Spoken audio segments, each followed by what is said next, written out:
সন্দেশখালী কাণ্ডে শাহজাহানের পর ডানহাত গ্রেফতার। দফায় দফায় জেরার পরে সিবিআই এর হাতে গ্রেফতার হয় তৃণমূলের পঞ্চায়েত প্রধান জিয়াউদ্দিন সহ 3 জন। এদিন শেখ শাহজাহান, জিয়াউদ্দিন মোল্লা, দিদার বক্স মোল্লা, ফারুক আকুঞ্জি এই 4 জনকে সিবিআই দপ্তর নিজাম প্যালেস থেকে নিয়ে যাওয়া হলো জোকা ইএসআই হাসপাতালে মেডিকেল চেকআপের জন্য।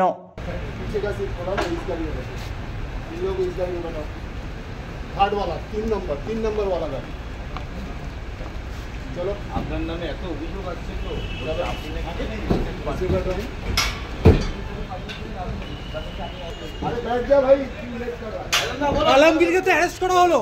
আরে ভাই আলমগীরকে অ্যারেস্ট করা হলো, সিরাজকে ডাকা হচ্ছে, কি বলবেন?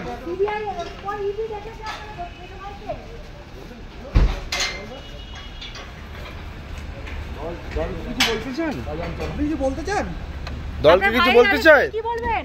দিদি মাথা ভাই চোট ছিল আইছি ছিল সেদিন ঘটনার সময়। ব্যুরো রিপোর্ট, এক্সপোজ বার্তা।